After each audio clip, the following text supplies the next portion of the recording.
between the friends. So he's 33-ish, depending on when his birthday was. Okay, good evening, everybody. Welcome to the August 20th edition of the Jericho Selectboard. In order to make our meetings more efficient, we're limiting public comment at the beginning of the meeting, the public to be heard section. We will allow discussion on the TMRI meeting schedule topic tonight, but otherwise all other public comment should be contained to the public to be heard section at the beginning of the meeting. Select board meetings are in the public, not of the public. Please do not use the chat on Zoom for anything other than technical issues, and please be respectful.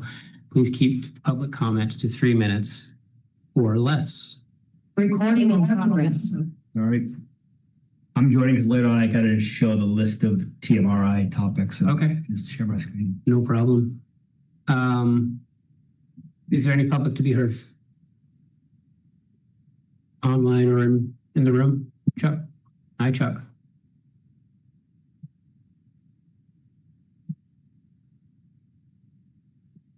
Yeah.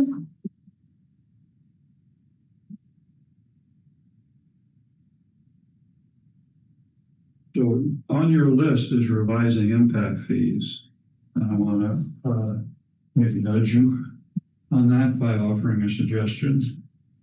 The current impact fees for a single family home are $2,500, regardless of the size of the house. And for each unit in a multifamily unit, it's $1,667, regardless of the size. So it's a pretty regressive, fee. If you look here, I've got various housing types and what the cost per square foot is. So on a 400 square foot tiny house, the impact fee is $6.25 a square foot.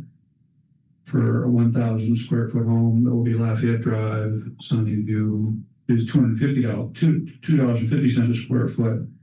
For a 2,400 square foot home, which is kind of typical of what gets built these days, it's Tilson Drive, Foothills, it's $1.04. And then for some of the houses that are more common now, the 3,500 square foot home, it's 71 cents per square foot. So like the development above Mills River Park, those houses average 3,500, and the Carter's Way and Twin Meadows all average 3,500 square feet. Going down further, for a 500 square foot studio apartment, it's $3.33. You kind of get the idea. So my suggestion here, and which is sort of the second little point right here, is that we have no charge of an impact fee for dwellings less than 1,200 square feet, and which isn't going to cost us anything because we don't build any smaller than 1,200 square feet, right. And we don't charge for ADUs right now. And $2.04 per square foot for everything above 1,200. So if you do the arithmetic, the charge for a 1,200 square foot home would not change. So if you look right here, it's $1.04, before and after. So nothing up to 1,200, then $2.04 a square foot would be the point at which I estimate it would be a wash in terms of the amount. Is that how you chose the $2.04 number? Yeah, I kind of work back that way. So anyway, there's the Planning Commission stayed quite a long time on their list, and this is on your list. So you have done the permitting. The second thing to take a look at is, and this doesn't have to be right now, is, and Paul and I looked for an ordinance on the current one, so we could not find it. So I'm not sure it's legal. But by state law, you can establish an impact fee for a particular area or for a particular project and dedicate those funds to that project. And so you can say, okay, so for example, you can say Riverside, we're going to collect this much per house, and ultimately there's going to be 250 dwellings using the wastewater, and this one, this dwelling of 50 units is going to use 20% of it, so your impact fees, you kind of get what I'm saying. It's all kind of proportional, but there's an opportunity there. And Williston's doing it, Shelburne's doing it, all the other towns are doing it. But right now, the impact fees are, they're quite aggressive, unnecessarily so. For example, if we're looking at an eight dwelling, little small cluster, there'll be a savings of 20 grand, which is kind of meaningful. And it's kind of ridiculous that a 400 square foot tiny home and a 3,500 square foot home are charged the same fee. So I'm hoping that will put you guys in motion. Quick question. Is there a reason for this space in the list? These two different groups, or is this just? It's the second group is multifamily. Gotcha. So a studio apartment would be in an apartment building. Yeah. Okay. A 2-bedroom. The 2,400 square foot duplex, that would be one unit in a duplex. That's what Black Walnut is. So Black Walnuts are 4,800 square feet. Each side is 2,400. Gotcha. But but the 204 after 1,200, you're just showing how it will play out in different scenarios in that. Under my proposal. Yeah. I started out with the idea that let's make this a wash. Yeah. Yeah. You could, you did raise the permit fees and you may decide to raise the, Yeah. But I do think that it should be in a more of a progressive basis than it currently is. Sure. Thank you. Paula, did you say we needed to, Yes. I should have done that first. Yep. We need to move appointing Meredith Bartolo to the end of the agenda because she has a conflict, so she'll be joining late. So if we can put her to the end of maybe after approved liquor license or even before that, that would be great. Any opposition? Oh, she actually just joined. Oh, she did? She's waiting to be admitted. You want to just Yeah. can that? I'd like to vote no on that motion. Yeah. Hi, Meredith. Are you able to join real quick to get appointed?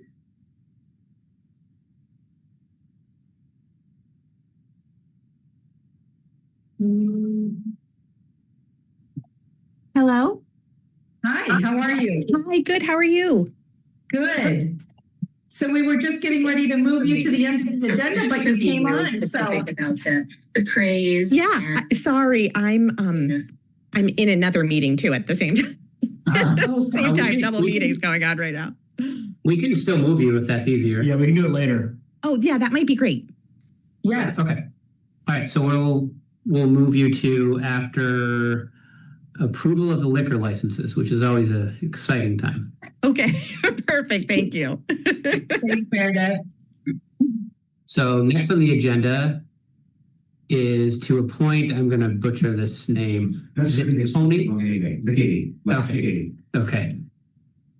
Like how I did. Wrong I anyway. spelled it wrong. It's okay. Sorry. I'll take a case then. Lickety? How you spell it? Likhite. H-I-T. So just like it's. Oh, like Hitty. Ah, Yeah. okay. Okay.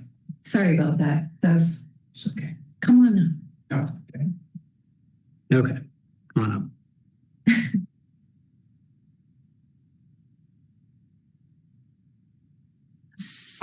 So it says here that you would like to be appointed to the bike head connectivity meeting term expiring in 2027. Why don't you tell us a little bit start by telling us a little bit about your interests, what makes you want to be on that committee, and we might have a few questions for you. Sure. Well, I got a COVID dog, and she liked to walk a great deal more than I used to. And so now I'm probably going 20 miles or so a week, just wandering around Jericho. The town forest is a particular favorite because there's a lovely creek in there. And so we are possibly the greatest contributors of dog hair to that. And I cycle a great deal, and I don't know, I have thoughts on how that might be a safer option in Jericho. But especially on something like raceway, I understand that there's a lot of competition with vehicles, and I can see how it would be hard to make everyone happy there. But I have now mostly retired. I have time on my hands. I will try to see if I can help. Cool. This is some of it. Do you guys have any questions? Not really, just sound like a perfect, I'm excited you want to do that. I'm excited you want to put some time into the town and promoting that stuff. I'm happy to try. I understand that it will move much more slowly than I would like. But Well, yeah. So I did write down one question. I think we as a select board are going to need to be asking a little bit more out of the committee than we have. For example, we're overdue on updating our road specifications. And Chris Brown isn't here tonight. Yeah. It isn't here tonight, but he's been really pushing about making sure that the bike ped committee is involved and driving some of that. I don't know how normal that is, but I wanted to at least speak as, one of his concerns, just since he couldn't be here tonight. So my question is, what's your bandwidth like if we start pushing more work towards that committee, I guess, to be blunt? I have a lot of free time on my hands. Okay. I hadn't expected it to be so hard to fill that, but I've had to acquire silly hobbies. I'd love to spend that time doing something productive, like actually productive. Okay. That's great. it's great, yeah. When I ran for the select board, and was talking to folks around town, walkable, bikeable spaces was one of the big things people are here's what I want the town to be doing. So I think that would be great if you have time and are energized. I would encourage you to gently and appropriately be like, hey guys, I have time to do some stuff. Let's move these projects forward. Or what can we be doing? And I'm not saying bike ped is not doing anything, but Cody, the chair, very blunt, very clear. I am limited in what I can do based on my time. But I think that he is a great person and super smart and super motivated. And if you have time to do stuff, and that would be amazing. I'm not saying you'll take charge of the whole thing, but just think it's great that you have time and are interested. Okay. I would love to try. Great. And then another thing is traffic calming. There's Bernie's going to speak next about some traffic calming stuff, and we really want input from that group on that type of thing when we make those decisions. So that's just an example. Speed bumps on Route 15. Yeah. Luckily, that is out of our jurisdiction. Yeah. That's all the only questions I had. Yeah, I'd make a motion to appoint Tony Lickety to the Jericho Bike and Ped Connectivity Committee with a term expiring in 2027. I'll second that. All those in favor say aye. Aye. Aye. Thank you so much. Welcome to the committee. If you have a minute, you may want to hang and listen to Bernie's thing. Curious about the next thing. Great, Yeah. great. Next on the agenda is a discussion on some low-cost next steps for Brown's Trace safety. Mr. Bernie Paquette. Bernie. Hi, my name is Bernie Paquette from Brown's Trace, Jericho.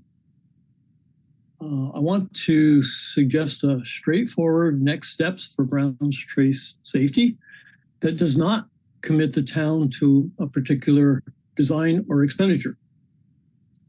That is to ask VTrans to help us move Brown's Trace traffic calming work from recommendations to an engineered, implementable project.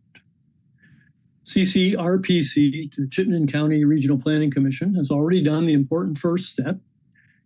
Its speed study and traffic calming analysis examined Brown's Trace and provided recommendations to the town. Jericho could now ask VTrans to review that work and help determine how the recommended measures could actually be designed and implemented. This is a relatively low cost, low risk request for the town. We would not be asking the select board to approve any particular treatment. We would be asking VTrans to apply its transportation engineering expertise and advise us on which approaches are technically appropriate for Brown's Trace. So a VTrans review could help answer some practical questions. For example, which of CCRPC's recommendations are feasible on a Class 2 town highway?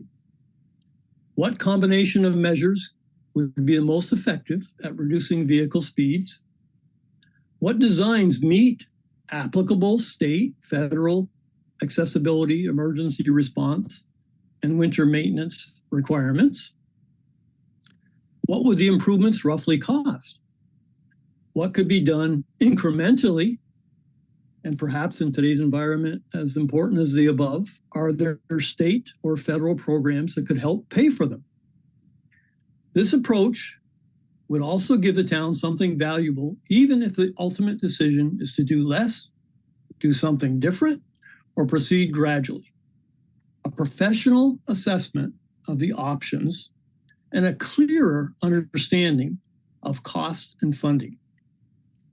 Brown's Trace is an important Class 2 road, but it is also a road used by people walking, bicycling, crossing the street, accessing homes and businesses, and participating in community life.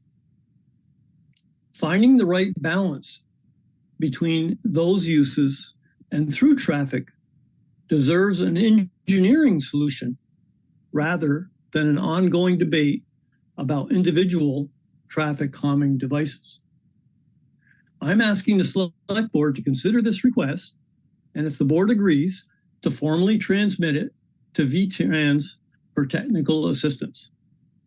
There's no commitment to a construction and no predetermined solution. Just a request to take the next logical step using the work that has already been done. I provided you with recommended specifics in the attachments that you all should have to ask VTrans under the following categories. Again, specific details that underneath these following categories. One is reviewing the existing CCRPC report. Two is evaluating engineering feasibility. Three is developing a coordinated corridor concept. Next is identifying a path to implementation. And finally, identifying potential funding. The request is for VTrans to apply its engineering expertise and determine what treatments are appropriate for Brown's Trace. I'm asking the Jericho Select Board to transmit this request to the Vermont Agency of Transportation formally and to request its assistance in advancing the existing Brown's Trace traffic calming recommendations toward an engineered, implementable project. Sorry, I have trouble with that word, I guess. Thank you for your attention and consideration. Thanks, Bernie. I have a couple questions. Yeah. Got a couple questions, Bernie, just for my own clarity. The CCRPC study you're talking about, is that from a couple of years ago with the speed information? Right, and in the attachment, the attachment that I sent you has the link to that report. Yeah. Okay. And my other question was, and maybe I should know this, but what came of the meeting, the sort of on-site meeting with you and Jack? I assume we're going to meet it, but Jack and maybe Eric and some folks at Jacob in the center at Jericho Center to talk about possibilities. If you're referring to that planned meeting was discussed at a past select board meeting, I believe, a month or two back. Although I had offered to participate, I hadn't heard anybody, and I checked with Jack, and he had been out. My memory's a little vague on his specific note response, but I believe he said something to the tune of that he had been out on another project or vacation or something. It sounded to me like it had not occurred, but he, again, don't quote me, but I believe he said, or I recall him saying that he concurred or said something along the lines that VTrans intertwined into this process, specifically because it's a Class 2 road, was a need. But that's as far as I heard about the meeting. Okay, thanks, Bernie. Paula did meet with them, right? Yes, myself, Jack and Jacob met when we met with, I'm forgetting her name, the store owner, Valerie. That's right. Yes, and Jack had, he's gonna get back to us, yeah. and so I can reach out to him and see if he's, has any recommendations. Okay.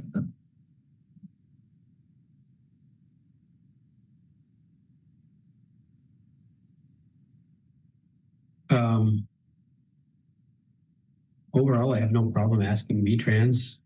Is that a normal thing? Is there That's precedent not for that. that? They gotta say like, no, that's on our road. You guys deal with it. Like, do they give us a grant? Yeah, I don't really know how that will work, but I can certainly contact them and find out. And Jack might actually, if you're gonna reach out to Jack and work a motion, he might know. They say, oh yeah, that happens all the time. Here's the form you fill out, and they come right out and Right, they might right, say like, yep. never heard of that before. Yep. But the plan, as we left it last time, was that Jack was gonna make some recommendation. So that seems to mean was thing to wait for. The first step. right now, Yeah, I agree. Okay. But maybe when you reach out to them, you can just mention this request too, and just say, is that something we should also do? Or are you gonna know what they're gonna say? Or, maybe just find that out. Yeah.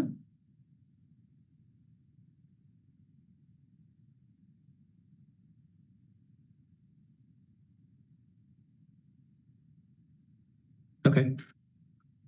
Thanks, Bernie. So Paula will follow up with next steps on that, and get back to the select board, one way or another, I suppose. Thank you, folks. Thank you. Next on the agenda is something Peter wanted on there, and I think it may be altered a little bit, but just there was some initial thoughts about considering adjusting our property tax late payment policy for the first installment. But why don't you go ahead? Yeah, so that was an idea that Brian Stevens and E and I all ended up coincidentally at the Davis Farm lunchtime thing that the Food Hub put on. And Brian Stevens brought up the idea of, well, what if we, in his Brian Stevens way, like, maybe we should think about possibility of the idea being that if you, that the increase in your taxes could be paid later without a penalty. Pay the amount that you were expecting to pay, and that has to be on time. But that the extra part that surprised a lot of people, that could be held off, that can be paid later without a penalty. And then in talking to Amy and Brian later on, it became clear it was going to be really way too complex to implement. And we weren't sure how many people actually would use it. Like how will we communicate it? Taxes are due in 3 weeks, and how will we tell people about it? And would it become a political thing for other towns? Like, why doesn't Richmond get it for their school taxes? And so it felt too complex and not necessarily impactful enough to move forward with. But I have so for the past year, I've been sort of trying to educate myself about all of our budgets. And I went to the meeting, I think we were all there, the meeting at Browns River about the school tax increase specifically. And coming out of that, I did some work collecting data around tax bills around town to see sort of how we stacked up. And I wanted to just share that. Can I share my screen on Zoom? Yep, you This should will be all like set. 3 minutes. I don't really know how to share my screen. Big green button. I'm not, oh, wait, there we go. Okay.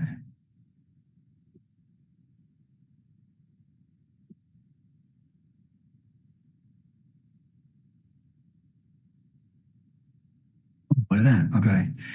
So the very short version is that this is information that the state collects and puts out annually of different tax rates. And so this is all just taken from the state website and focused around Jericho. So these are all the towns in Chittenden County, and each highlighted column is a different tax. So this is a homestead tax rate, so tax rates for residents, the non-homestead tax rate, which is everything except for your first 2 acres in your house, the municipal tax rate, and then the combining, just adding them all together tax rate. And again, this is last year, not this year.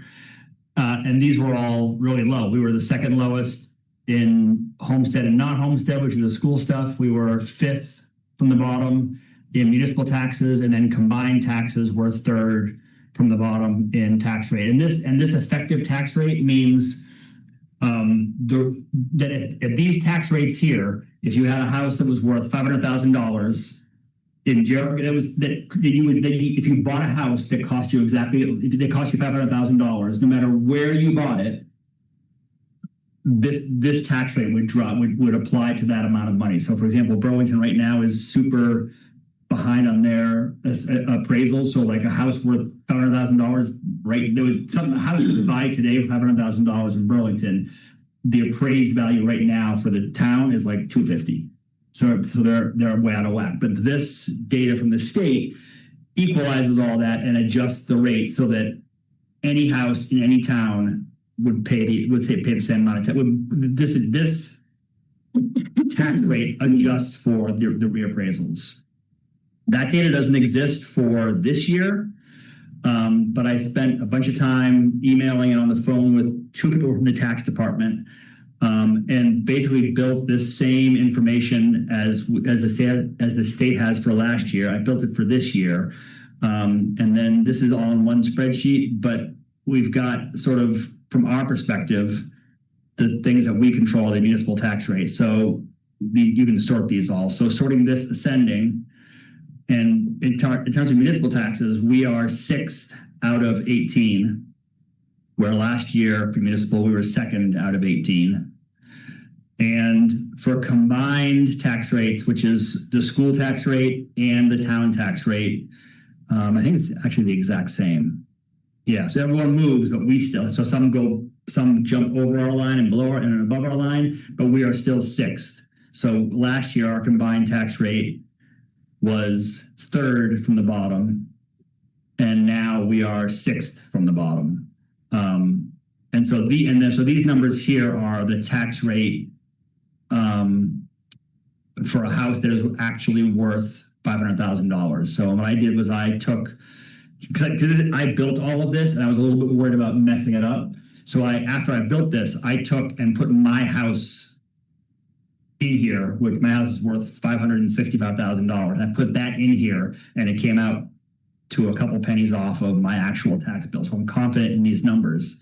But like a $500,000 house in Jericho is paying $7,300 in taxes, and that same house, any other house worth $500,000 in Winooski is paying $9,500 for their annual tax bill. So people are upset about their taxes right now, as am I. Like, my tax bill went up by, I think, $1,300. But part of that, I just wanted to give perspective that we are nowhere near carrying the heaviest tax burden in Chittenden County. And the issue isn't that our taxes are high, although we all, myself included, feel that. The issue is that our taxes have been low, and we took a big jump this year. So I just wanted to kind of show folks that information. And if anybody is listening online or was watching this on YouTube or whatever, I'm happy to sit down and talk with folks about this spreadsheet and this data, and sort of what the tax burden is for our town. And Edie, I've been talking to Edie Granning, one of our legislators, about it, and she's done a ton of work. She's working really, really hard to understand the tax bill, the ed tax bill, and like exactly where it comes from. And what she's, I don't want to speak for her, but I'll relay this. What she's most interested in is how much did this capping of the CLA at 100%, how much did that actually hurt us? How much of our increase is because of that, and how much of it is because of spending, and how much of it is because of something else? So that's it. I wanted to kind of share that information. Really impressive. Thank you for doing that. Oh, sure. Yep. Yeah. Yeah, I meant tax bill situation. I'm like, I wouldn't call it impressive, but thank you. So I'm going to unshare that. No, there's no questions, right? I mean, I think there's perhaps some comfort for people to understand that Jericho actually isn't incredibly high comparatively speaking. That said, It's not a big perception it's is not a big- reality. And it's also not a big sell in that the problem is Vermont taxes are so out of whack, so high I can't- compared to other states. I can't say, I don't know that Yeah. that's true, but that's my perception for, Yeah. like, I don't, like, that was a big thing for me. I was like, oh, wow, I bet our taxes are, like, I've been thinking about the wastewater, like, how are we gonna fund this wastewater? We're taxing our town to death. We can't do this. And then I was like, oh, wait, I mean, and I'm not like, let's go spend lots of money because we're not spending enough now, but it just gave me perspective. And I don't know how Vermont stacks up. I mean, I've heard that Vermont is one of the heaviest tax states in the country, but I haven't looked at that. Okay. That's all I got. Thank you. How do I unshare? Can you kick me out? Can you just oh wait, there we go. Stop sharing. Sorry.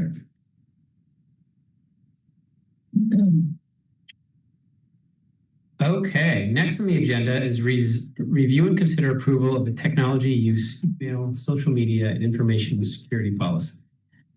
I think it may be appropriate to, I'm sure the town is, people that are following along might be sick of us kicking this one down the road, but I think it's important to get right. And I also think it might be best to do when we have the full board here. That said, would you care to hear a couple comments that I have? Yes. Questions? I would. I'd like to understand, and I could have done this myself, and there's no reason that I didn't. I just wish that I had done a little research to understand if there's precedence for other towns requiring elected officials to use a town email address. Do we know that? We don't. Okay. So I'd like to understand that. I understand that it's been reviewed by Claudine.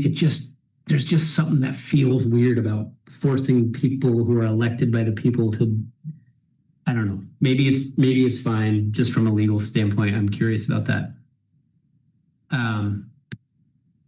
And I can do some of that research. I'm not pushing it on you, who's done a good job of, coming up with this. Has anyone talked to VLCT about that? Or about? No, all these things are things I could have done and didn't. But Laura and Paul, neither of you We have had a that comment. template from VLCT. We've had templates from other towns. Yep. did they I didn't- include the I didn't elected I didn't officials? pick up on that. Okay. No, did I? Okay. But I mean, like, you didn't certainly notice, you didn't, when we were looking at the town. You didn't. certainly ask other towns. Yeah. Okay. Is that the sticking point, is elected officials? I have 4 Okay. sticking points. Okay. So if we did that, we passed this thing. I agree. I switch over and I use a town email, and it's stated pretty clearly in this policy that we're considering. So I don't have any right to any of the emails that I received as an elected official while after I leave. So let's say I get voted out. Let's say I run again. Let's say someone runs against me and they vote me out. I had been in this scenario. Let's say I had this the whole time. I have no rights to any of that information that was emailed to me. What do you mean rights? Like I would lose it. I would lose it. Can you look at an email from? Right. So like 5 years down the road, I'm not in town politics and whatever. I'm like, oh, yeah, I remember somebody emailed me about, like, I have no ability to get that. I guess I could do a FOIA, I guess, but like. Or you could go through and. Forward the ones I care. Yeah. But does that seem a little weird? No, to me, it's like a job. Like when I leave my job. Totally agree for a job or an employee, completely And then for an employee. But as somebody who's elected, of like, yeah, I'll run, and then who knows what's going to happen? yeah. I just find that part a little weird. You want to take your. I mean, it's an experience, right? Yeah. I can't think of anything that I personally have on there that I wouldn't want to lose, over the last 5 years that I've been on. But like, I don't know, it's just something that just seems weird. I think that one's like a job. I think that the job is a good analogy. The first one, I'm a little more sympathetic to the thing like, well, elected officers. Well, I just got elected by the people. People want me here. Don't tell me what I have to do. Yeah. I kind of get that a little bit. Yeah. But the losing access to your account after you're out of office, that makes sense to me. Like, yeah, you're not in charge anymore, so you don't get to see the confidential emails that you used to receive because you're not in charge. You don't have access to those anymore. And like in your job, you grab the ones you need before you lose access to your email. Yeah. I'm just not going to know which ones I might need. Be like, oh yeah, no, I did meet that person. Yeah, I wonder. So when we talk about elected officials, we've got the moderator, 5 select board members, town clerk, the justices of the peace, right? Yep. Oh, we have to get them for all of them Well, too. so that was one of my questions is, do we want to carve out an exception to very part-time people? Yeah. I mean, We do not want to make these get email Right. accounts. Paula sent I had asked for some information about how much an email account costs, and Yeah, it's only It's $200 a year. $204 for just the email, no more Microsoft Suite stuff. So $204. But most people already have email addresses, like the moderator. We're not paying $200 for that account, are we? Yeah, we are. We're paying that. That's like Yeah. whatever. I'm not So good at math these- anymore, but these- it's like $70 a month or something. He's Yeah. planning committee chair, MOBS chair, JCDC chair. They just pass it to the next person because they're just, Yeah. yeah. So, and I think Dave Barry. Nope, he's not one. He's not He's on not that one. one. That seems ludicrous to me. What? That we're paying $200 per email account. You sign up for go to Wix.com and they'll give you 50 email accounts for free. Yeah, I don't pay anything. We don't want to go to Wix.com. I know, but that just seems like someone's got us over the barrel, and that just seems totally inappropriate. Who is this? This isn't through. It's probably what Microsoft charges, right? Yeah. Mhm. That seems crazy to me.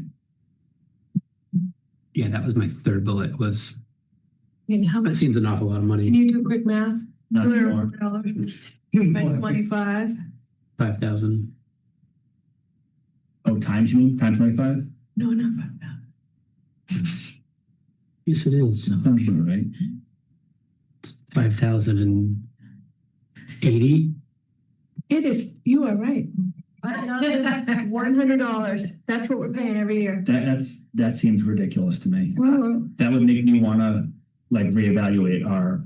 So this group, what else are they doing besides email for us? There are tech support. They run our. No, those are just the chairs of each committee. No. Who? What's the organization that? The tech group, our computer support, you're right, yes, Yeah, yeah. for us. Right. the Microsoft account, so they have to pay Microsoft. We're paying Microsoft. They're probably getting the bulk of the money. We have, we have all of our computers supported through them. We're on the cloud with them. They back up all of the system, the server. Right, and all that makes total sense now. Yeah, I remember we got a bill for that. It's like $10,000 or something. I was like, "Yep, that makes sense. We'll do it for sure." Right. That piece seems ridiculous.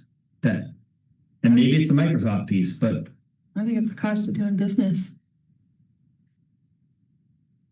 It's a lot of money. It's a lot, especially if we're for email that is JCDC. JCDC is on there, right? Yeah. Yep. Mhm. I don't want to do that at all.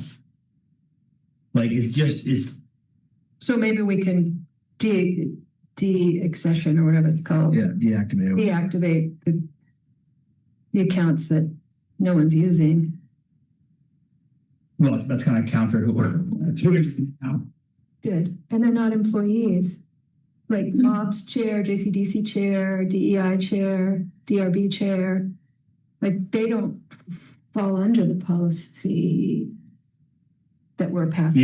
Yeah. I mean, do we need I feel like those accounts don't need Microsoft Suite access or whatever. It's not, it's just Just the email. just the email.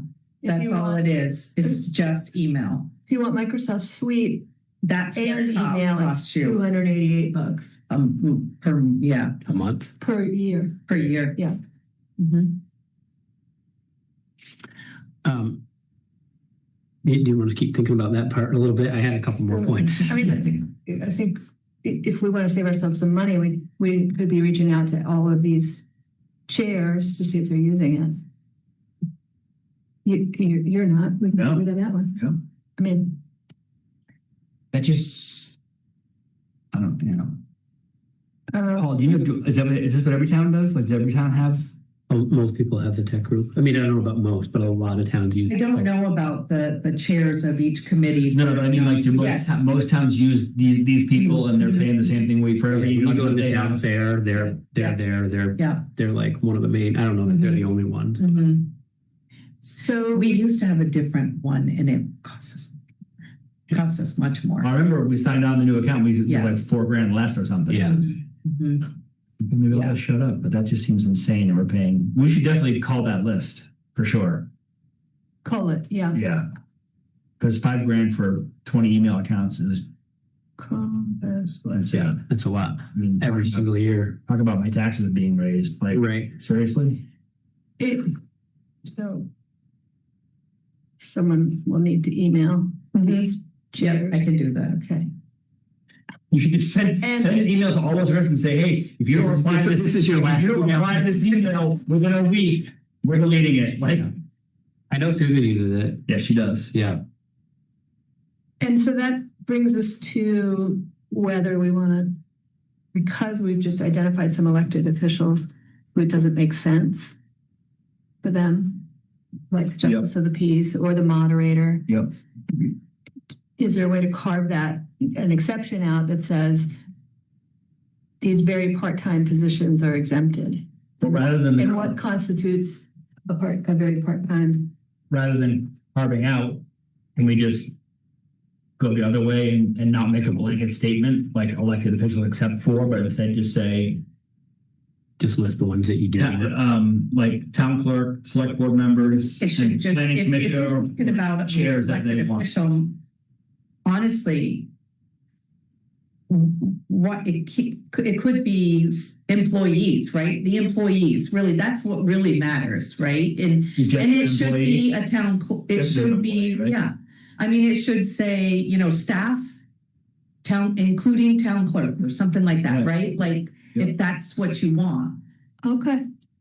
So we were, that would totally exempt you It would. if we took out elected officials. Well, yes, it would, but if I'm not trying to run the train over Eric, but if going back to the reason we started talking about this was about like, there's reasons for yeah. for the select board having accounts. Yeah, I would feel more comfortable emailing you if I'm not on the select board and I don't know you. I would rather email you as a .gov select board chair. I agree with that. The only counter that I have is I've never been in this role and thought, I am not getting enough email. Yeah. But you do want people, I do want people to feel comfortable and comfortable emailing you. Absolutely, you're right. And I'm not disagreeing with that, but I do get plenty of email. Was the only point I wanted to make. Even if that part is considered, I just want to move on to my next point. Sure. Was your third point the cost? Okay. Yep. Okay. Yeah. The cost was one of them. I had one other one too. This one I didn't write down. 4B. I think 4B is really bad. About 3/4 of the way through that paragraph. Additionally, employees who have a confidential password to access the town's computer system or to access any town-sponsored computer networks or software as a service shall provide access to the select board or the employee's supervisor upon request. You cannot ask, there's no scenario where it's okay to ask somebody for their password. Wait, so this is this saying that We do here. We shouldn't. what that No, we're allowed to because of the fact that if somebody leaves or they walk out, we have access to that. The town is accessible for that because it's on the server. It's the town's property. Totally agree with that. Yeah. We should have access to that. I think they're different things, I think. I think it's two different things. Okay. I listened, but I couldn't quite follow. Is this saying that if I am, for example, the assistant town clerk, and I bring this computer into the town clerk's office, and I use it to check my town clerk email, that you now have access to my entire computer? No. Yeah. What is it? No. Let's say that was your work computer. Which town bought? Mhm. Town bought. It's the work computer. Yep. You created a password for it. Yep. This policy says you have to tell, and you work for Paula, you have to tell Paula that password. Oh, absolutely. No. Yeah. No, the tech group should have ways to access that. There's no scenario where you ever need to give somebody a password. Yes, you're right. You have the right to it, and the tech group needs to find a way for it. There's no scenario. I've been working in IT for 20 years. I have never had to provide a password to somebody. Well, I don't think it actually doesn't say password. It says shall provide access to the select board or the employee supervisor upon request. Maybe to add access to that computer and all of its information. Yeah, I think the tech group should be able to get into any one way or another. They should have a way to get into anything, including their email account. Like, for example, as a manager, I can when see people- that, but you know what? We have, you're right, but for the town, everybody has a login to get to their computer, Yep. right? That we do. That's what I'm saying. We have passwords for, right? You And assign they're them. just because we assign them. That's what we have. We don't have passwords, at least I don't, to their email account. We have passwords to their computers. And you're right, probably tech group can access the folders, the email folders. Yeah, and the email, they can access any of it, but you should never have to provide your password. There are ways into it, but you shouldn't have to give your supervisor. Because what if my password was I hate Paula? Like, that's a totally legal password to have, and I might have it as my boss. I really don't think you can do that.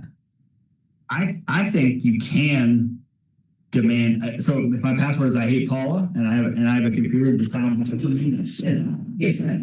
if my passwords that are not very flattering, if I have a password that is Eric's employees hate him, and you demand access, which you have access to because you work with I would type in Eric's employees hate him, and then hand you my computer. I don't think I have to give you my password. I have to give you access to the computer saying, here you go, you own the computer. I've given you access. Mm-hmm. And then if I've got stuff hidden on there, you can go in and find the hidden thing. I need access to that folder you've hidden from me. So I think this is less about the password, which seems like a big deal. I don't think it's a big deal, but I hear that and you're way more in this world than I am. Yeah, I just don't, yeah. I think providing access to the select board, the supervisor upon request to the computer, it's our computer. I mean, I think it's fine to have, as long as we can clarify, this really reads like, who have a confidential password, all passwords are confidential, to access. Well, no, but if some places they assign you the password, they give you the password. Let me zoom way out. Yep. Just in the world we live in right now, there should never be a reason where you ever give anybody your password. There's no bank that's going to call and say, what's the password to your account, right? Like it sets a bad precedence in general. All of this access is 100% right. Absolutely. The tech group, you should be able to, Paula, say, hey, Peter's my employee. I'm having a problem with him. I need access to his account. You can do that. Absolutely. And you do not need to have his password in order to do it. Mm-hmm. So I think. But you can't. But if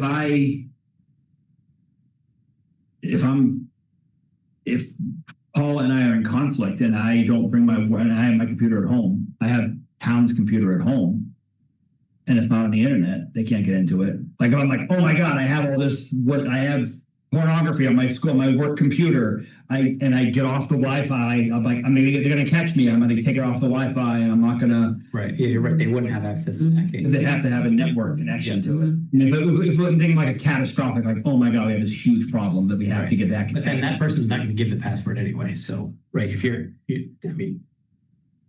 And people don't have laptops, is that correct? We do have We laptops. do, so people can take them home. Mhm. But I don't know, because, yeah, I can mention that after. What about additionally, employees who have access to the town's computer system or to access? Wait, hold on. You're editing. So- Employees who have access. Basically, we skip the who have a confidential password, but if employees who have access to the town's computer system shall provide access to the select board or the employee supervisor upon request. no. No? If we have the right to any of that stuff, but not through the person. I think the tech group needs to provide that. I think they can. I think they wouldn't be an IT group if they could. Like if we say, hey, we need to get into, I'm using Amy. I have no concerns about Amy for the record. Amy's our financial coordinator. We think there's a problem. We can call the tech group right now and we can get into her account and we can find anything that she's done with anything. Mhm. That is always within our right and our power. Mhm. Obviously, you don't do it unless there's something serious. But you would never say, come in and enter your password or come in or even come in and provide us this access. You just don't. It's just not. How about IT policy? How about additionally employees who have access to the town's computer? And maybe this is we're like too deep in the weeds and needs to be worked out offline. But additionally, employees who have access to the town's computer system acknowledge that the select board and or their employees advisor will have access to that computer at any time. I would be totally fine with that. That's very normal for any Yep. employment type of situation. Did you get that, Laura? I think so, and I'm Okay. happy to work on it, and maybe I'll run it by you, Peter. Or It's not, whatever, no. Wait, I just made that up on the wait, spot. just rewrite this part. No, but it's good. But just the idea Yeah, that that's- people are acknowledging, as I work here, I understand that you can do whatever you want to my computer. This doesn't belong to me. Right, that doesn't belong to me. Okay, And then the last one, this one is not as concerned, but for the AI thing, it said the way I read it, and maybe I'm being too nitpicky. what page is that? I don't know. No, I can't find it. I didn't write it down.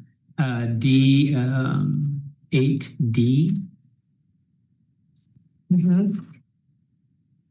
Number one feels like we have to give them permission every time they want to use AI. Is that not how it reads to you guys?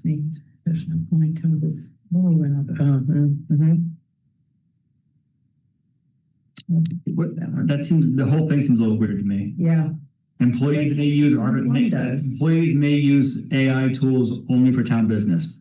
Like that seems like a weird sentence to me. Yeah. May use AI only for town business. Well, if I go home, can I, like, if I'm on my computer and I need to find the nearest McDonald's? Yeah. You got to call Paul as your supervisor. Call Paul and say, Paul, like, it seems. Peter, I'll tell you where the McDonald's is. So here, AI tools for town business only when authorized? Yeah, I don't like the only when. Like, I think it's fine to have an AI policy and like spend some time thinking about let's not upload sensitive all of everything we're working on is It's on there. public. So, But it's also like, I wouldn't want someone to generate something from AI. I wouldn't want Paula to write a letter for the select board and have AI do it. Yeah, and we give need it to some- us as if she had written it. yeah, I mean, we need some controls around there. I don't know that you can put that into a policy yet. And I say that because we're trying to do that at a company who does this for a living and they haven't figured out how to write the policy on it yet. I think right now it's guidance. It's like, hey, I can kind of tell that you wrote this letter in a way that you don't know what you're talking about Right. because of the way the letter's right. Like I think that's more of a conversation. So I think we can work with this.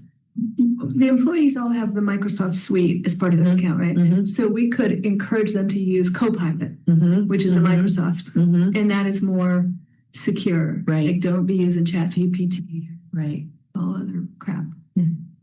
No shade on ChatGPT, but that's not a work a work product. So I can work on this too. If you force them only into Copilot, you're definitely restricting the amount of AI that will be used. And that obviously confidential stuff shouldn't be funneled into AI. And to your point that something was written entirely with AI, we have statements of disclosure. Like Gen AI was used for this particular purpose.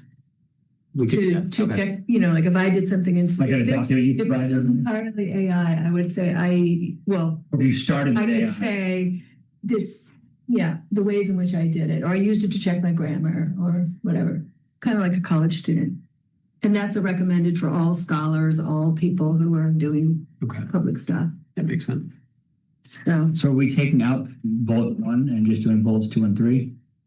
Yes, but I would, what do you think about encouraging the Microsoft Copilot? Yep. Not, if they're using a town computer, don't introduce crappy AI tools onto the town computer. Because nobody really knows what's crap and what's not. Right. I don't know. Right? Like that AI, that your AI minutes thing, right? Like how useful is that? Yeah. That's not Copilot. Right. Localminutes.org has every town's minutes going back to the 1950s. Yeah. And so would an employee be restricted from using? Well, you can say encourage using Copilot, right? And just not and use, if they. There's kind of two sides. There's like research, which is like localminutes.org, and then there's generation of information, generation of documents. That feels like a. So the local minutes is an AI generated browser. Yeah. Or URL. The person isn't using AI, they're just looking at AI generated content. Right. And you see the distinction. They're not like putting content. No, I agree. There's two uses. There's I go on and I'm looking, I want to know what the municipal tax rate is for every town in Chittenden County. And I ask AI and it tells me and it's all wrong. Yeah. But I'm not using AI to generate stuff. I mean, I'm asking it a question. I'm taking information it gives me and then saying, oh, here are some facts about tax rates in Chittenden County, which are not actually true because they couldn't find it and they made it all up. It's also like in a week it's gonna be different. So it's really hard to put any AI stuff into a file system. It's fine. Just keep coming back. Just keep working on it. And taking that elected officials, but just putting staff and town clerk, right? Well, I don't know that there's agreement on that. Oh, okay. Do you still want me to find out about the elected officials' emails and stuff? I'd love to. Yeah. You mean like what other towns do? Yeah. Mm-hmm. Yeah. What other towns do? Or okay. Yeah. What other towns do? I don't care about that. Eric wants that. Yeah. Okay. I'm just interested if there's precedent for it. If there's precedent for it, then I'm not. Okay. I'd like to find out if the chairs for who's using those Yep. emails because Yep. it's $200 a pop. Yep, I got both of those. But if we just say employees, that would take care of full-time elected officials. Is that true? Yeah. Yep. And Which is just Jessica. Yeah. Right. Yeah. And we'd be exempt. Right. Exactly.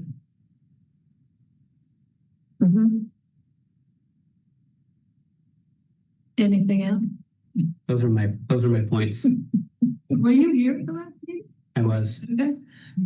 I raised a few of these. I think I asked about the precedents in the last one, and that's on me. I could have totally looked. No, it's all good. This like a lot of the other MOUs we're looking at and policies takes a long time to get right. Yeah. Yeah. We don't want to do It's all legalese. And you're constantly thinking about, well, what if? Yeah. Paula, so I'll do my best shot. And, Yeah. Okay. And send it to you to look at. Okay. Sounds good. Despite the fact that it turns out it's going to cost $204, I would still like a town account. But yeah, he's got it. He's working on it. People. Yep. And I should have it by Monday. Perfect. Oh, and I want to follow up on the question that was asked, and I asked Paula about it. Why is the town website a .org? Oh, yeah. And I'll let you answer rather than me reading your answer. We used to have a .gov email with where way back before Bang the Table or whatever, before we switched platforms. And now we switched platforms again. And this platform is a .org platform. So I don't even remember what else I put in there. And that was a conscious decision made by the town planner at the time. Yep. Yes. And Sabina was involved with that too? No, she wasn't involved in that other one. Oh, Meredith is back.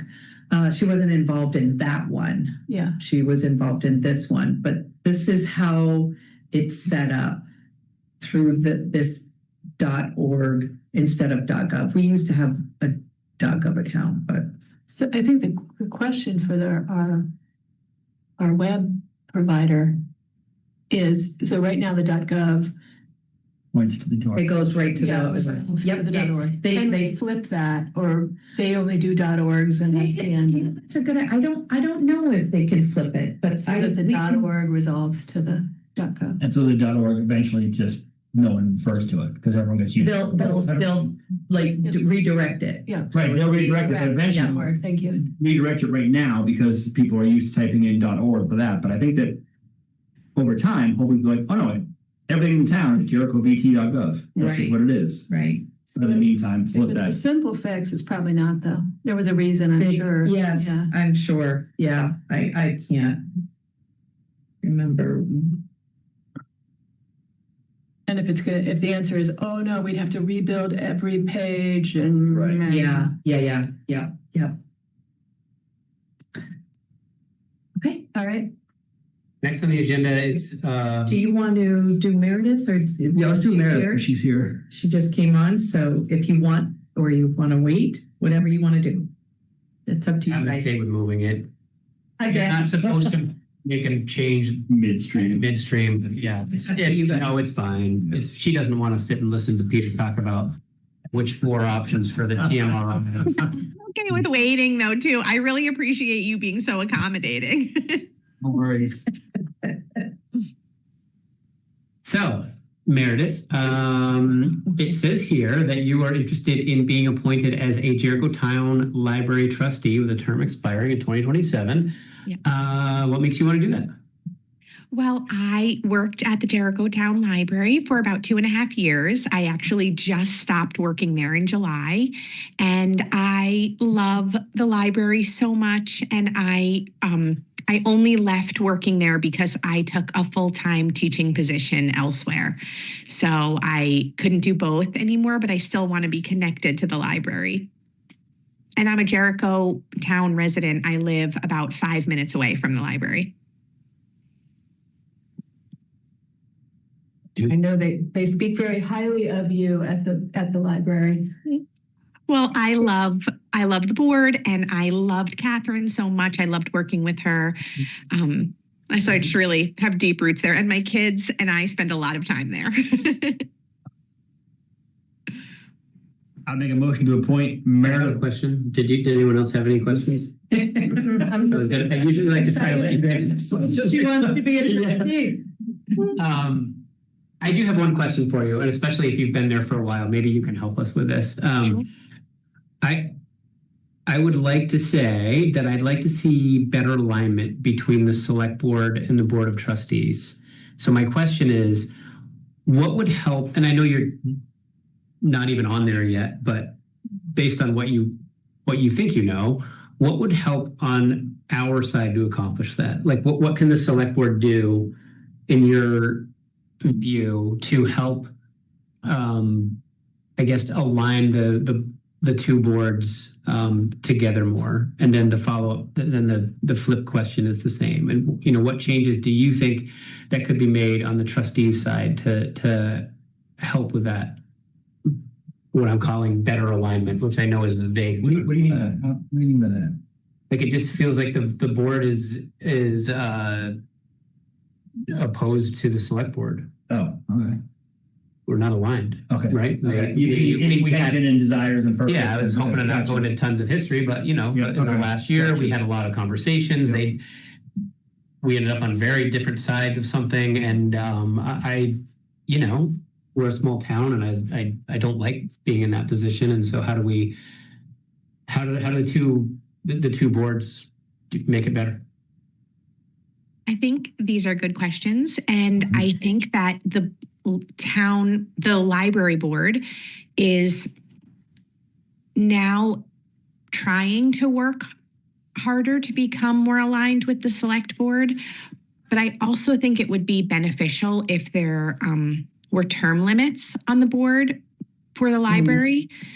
I think it is helpful to have some turnover on the board. I think it is positive to see that there are new people coming onto the board so that there can be more alignment going forward in the future. And I think that a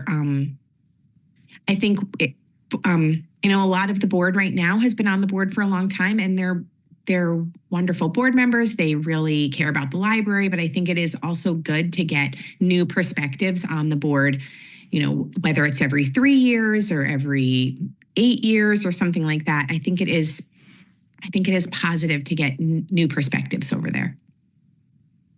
Good, yeah. And I think a number of things have happened to improve. There's 2 select boards who are working as liaisons with. Yeah, I think that is helping. Yeah, But I just MOU. Yep. Is coming. But I'm assuming that there are things on our side. Obviously, that's a big one. Having you and Chris working closely with them certainly helps. But I'm sure there are things we can do better. So I was just interested in what those might be. I think also having board members attend each meeting. So having a select board member that comes to the Jericho Town Library Board meetings, and having a Jericho Town Library Board member attend select board meetings. I think it's beneficial on both ends to have more connection in that way. Awesome. Thank you. Those are good. That's the only question I had. I make a motion to enthusiastically appoint Meredith Bartolo as Jericho Town Library Trustee with a term expiring in 2027. I second that. Is there a reason that it's expiring in I knew 2027? you were going to ask That was that. one. Yes, because that's the vacancy. The vacancy is that. Okay. All those in favor say aye. Aye. Thank you, Meredith. Thank you very much, Meredith. Yay, thank you so much. And I'm really excited to help try to align these 2 boards, actually. Great. That's awesome. Thank That's you. great to hear. Thank you. All right, thank you.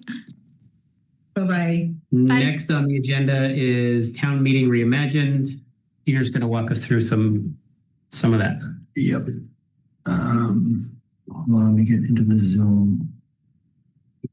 Oh my God, I hate Zoom so much.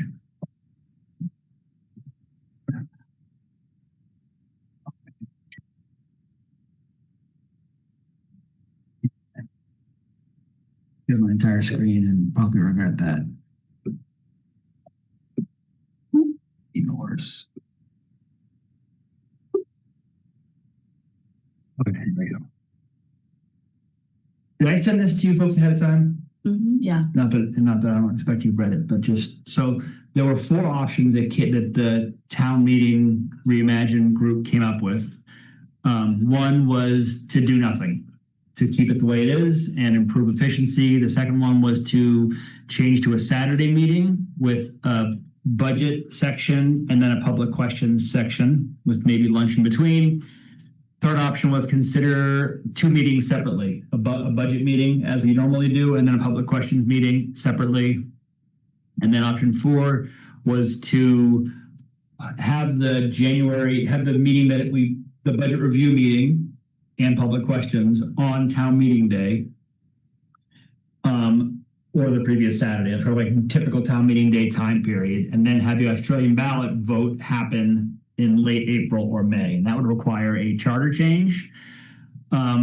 So we talked this all through, and the TMRI committee said we're not prepared to say we want this. This is the right answer, select board.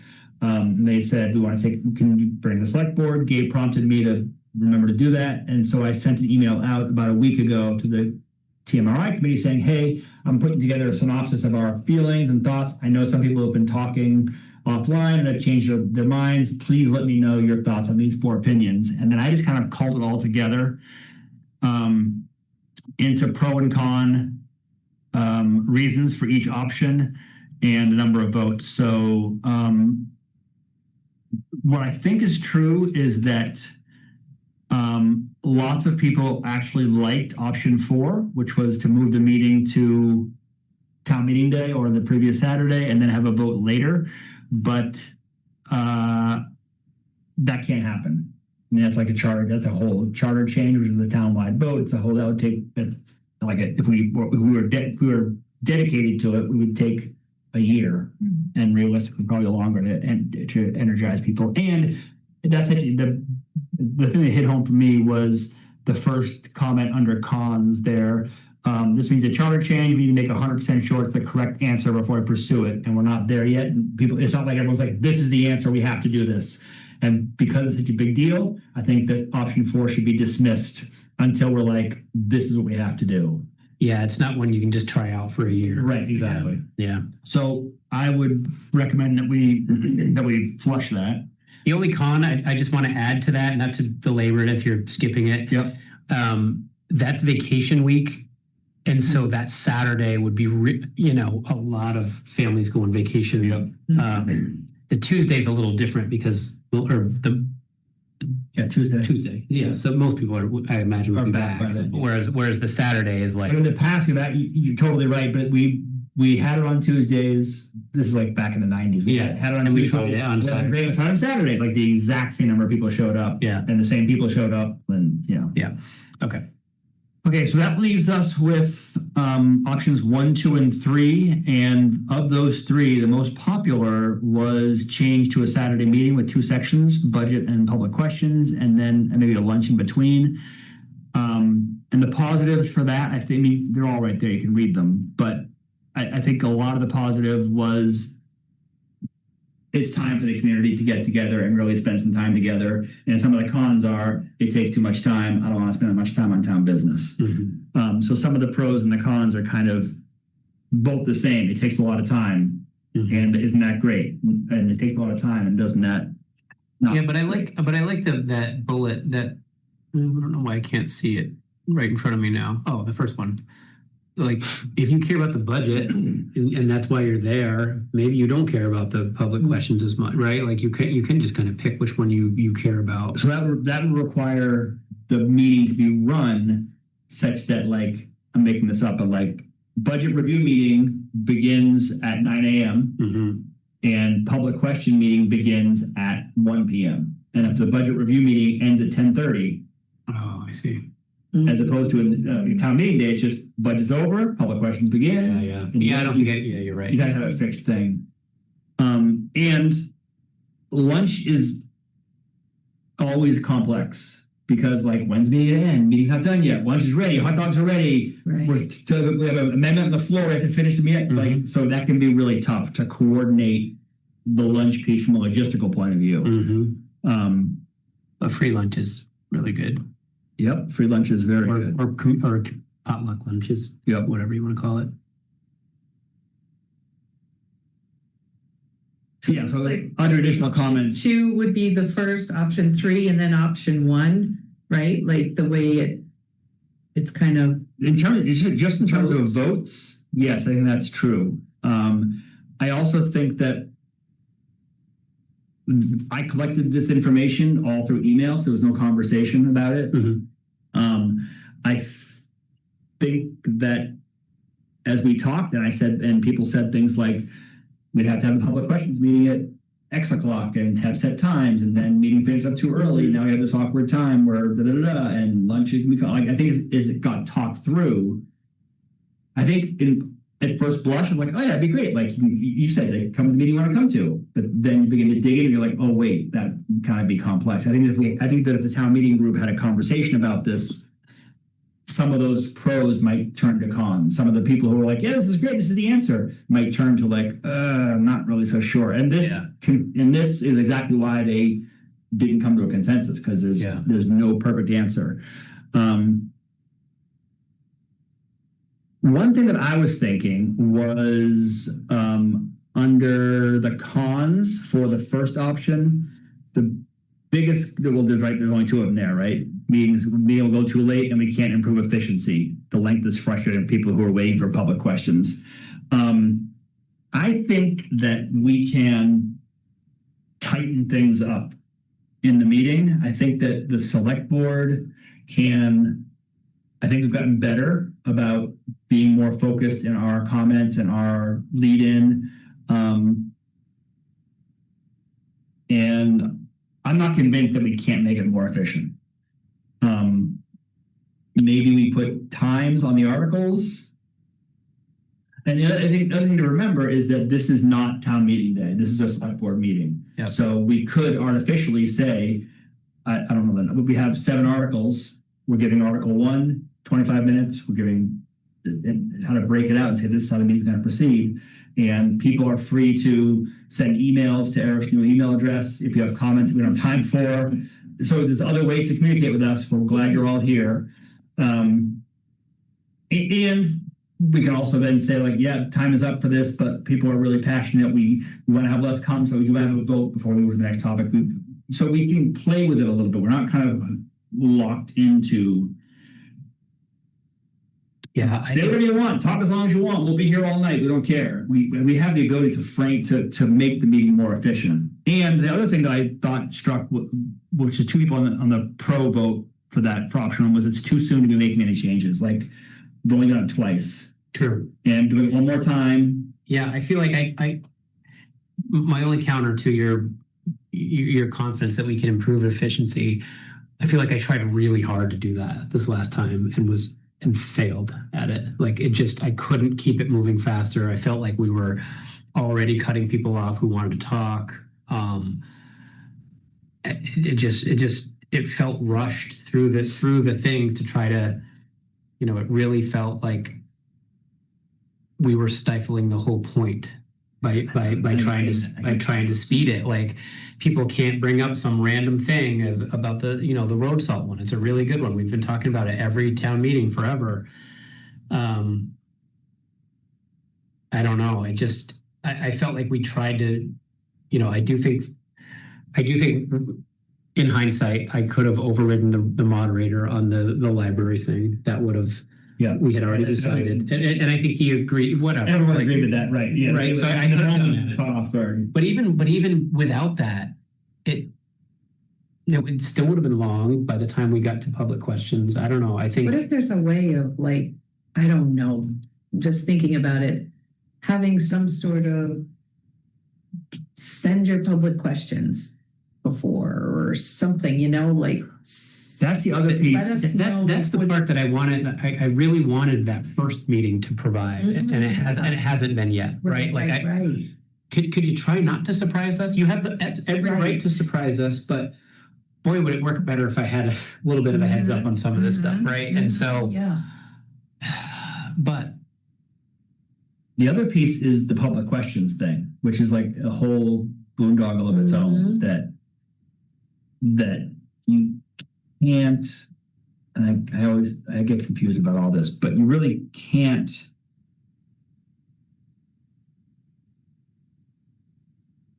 If someone petitioned, so I think realistically, the only way to get a public question considered at a town meeting like meeting is if the select board makes it happen. Because if Chuck Lacey makes a petition and gets enough of it signed, that's a legal thing. Like there's no, and that language is defined. You can't go and debate the language and change the language on the fly at the meeting. That's a vote has to happen within whatever it is, 60 days, and there's no discussion. So the only way a public question can come out that can be talked about and debated and edited as a group and then put on the Australian ballot is if the select board chooses to do that. My thought was that if someone, I forget, this isn't, I'm going to say this, but it's not correct, that if somebody had an idea for a public question, they could bring it to the select board and we could just say, this is not right. But like, if you have a public question, bring it to us. We will put it on the article for you, and we can debate it and talk about it and hash it out, and then put it on the Australian ballot. Rather than there's some bar to get in the door because, or maybe if you collect 100 signatures, that's what I was thinking. If you collect 100 signatures for some discussion, just to have the discussion for some article. If you collect 100 signatures, the select board will put that article on the town meeting day public questions portion of the meeting, and we'll talk it through, and we'll edit the language as a community, and we'll come out with that, and then that item will go on the Australian ballot.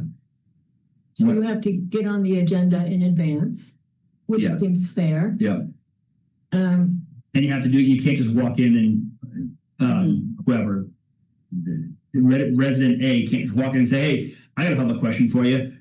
Should we ban the select board? Well, we said we put it on there. We'll put that on the list. Like, there got to be some kind of a bar to show that it's something the community is actually interested in. If we set the bar of a petition of 5, 10, whatever it is %, now it's legally binding, so it's no longer a discussion. When I put the idea of some lower bar to get on the public questions thing, the TMR, which is kind of funny because I'm on the select board and they're not.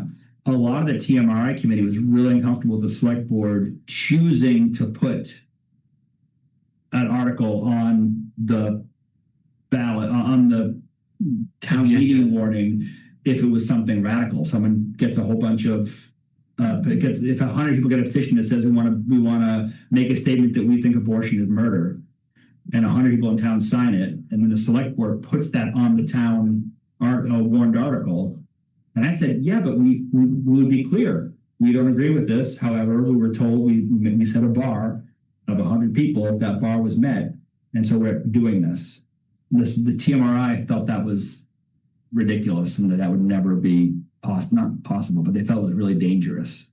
wasn't there some? What's the 5% guidance again? The 5% number? 225. I mean, it changes with the residency, but like 200 and something. Yeah.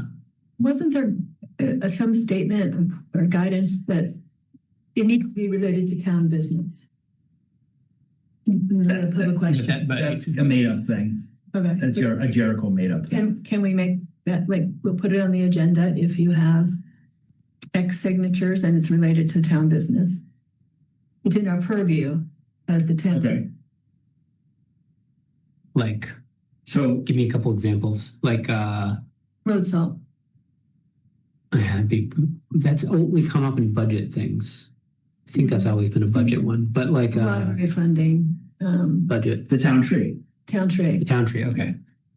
We want this to be the town tree. But No, not that one. But- No, one that matters but isn't budget related. no authority over, Abortion. they need the 5 to 10%. Or they need the 10%. They need. It depends on whose purview it is. Yeah. And I think that abortion is under the purview of, I don't know. It would just be a statement. It wouldn't be like an actual law. I'm trying to think of one that would, shall the tax collector be allowed to, like, right, like So I'm something looking for one that's not budget, but within the town, the voters purview. purview. That, I mean, I gave some examples in that other document. Yeah, you had a bunch of good ones the other day. Let me grab that real quick. Should dog licenses be banned? Like, should you not have to register your dog? There's one. That's within. Probably state law though, huh? No, I imagine it's a town. Why are we doing it then? My screen. We don't have As all the some. other towns do. Okay. Why does anyone do everything? Do anything? I thought the state made us do it. Maybe. I don't know. It could be right. I can't find the 5% document. Anyway, I'm not sure it matters. I think we know. I guess we know what we're talking about. I'm gonna stop sharing. It seems like the TMRI, and I think a lot of the people that attend TMRI are really interested in what public questions make it to the ballot. Is that a fair statement? And that's what they want to have more of a voice in what makes it to the ballot to be voted on. And they want to talk about that at that meeting. Is that accurate, Peter? Say that all again. Maybe they want to talk about it at the open house. How do we do it? What are the guidelines? What are the parameters? Right. So the problem we're trying to solve is there are people who want to have a discussion on the articles that make it to the ballot to be voted on Yes. beyond just the budget. Yeah. And the examples I have, I just found that document and I stopped panicking about my screen being recorded and put on YouTube. Oh, sorry. Notice. Shall the voters exempt, so examples are, shall the voters exempt the property of Underhill Jericho Fire Department from taxation from municipal and school purposes? That's something that the voters can do. They have control over that. Yep. Somebody says they want to exempt, I don't even, Mills Roadside Park from taxes. I don't know if they are anyway, but like they want to exempt some group from taxes. If they get 5%, it has to be on the ballot. Yep. It's on the ballot. Yep. But we could say Right. that if you get 100 signatures, we'll discuss it at our budget review meeting. Yeah. 5% or 10%? 5% for things that That's a lot. they have control over. But we don't we have a say in the 5% right now, but not the 10%? No, 5% is in state statute. Okay. All right. We may have For things executed that in are the past and said, no, you need 10, but based on what he learned, like we have no authority to say no Right. to something like If that. someone collects 5% over something that is in the citizens' control, not our Okay. control, then we have to put it to a vote Okay. within X days and da da da da. For something that what we have talked about with this, what the board needs to get heads around or decide what we're going to do, is the idea that we'll let them, if they collect 10% of the voter signatures, we'll give them power to put a vote to something that we're in charge of. Mhm. So examples of that. Does that make sense? Yep. I know I've heard this 20 times. Yeah, Well, I have too. I've said it 20 times, and I still have to refer the document. So the method of voting at town meeting, repealing a town ordinance. That's citizens, sorry. Adopting a local ordinance. If we have said citizens can't make ordinances. If someone said, I want to make an ordinance to ban parking on Old Pump Road, and I've collected 10% of the town has signed this. We have said, the select board for us has said, if you get 10% of people to sign it, we will let that be a vote. Even though you citizens, you aren't allowed to make ordinances. That's our job. We'll give you that power. Yeah. If you get this many. So the way it was pitched to us last time was the idea that this 10% is us being overly restrictive, demanding too much.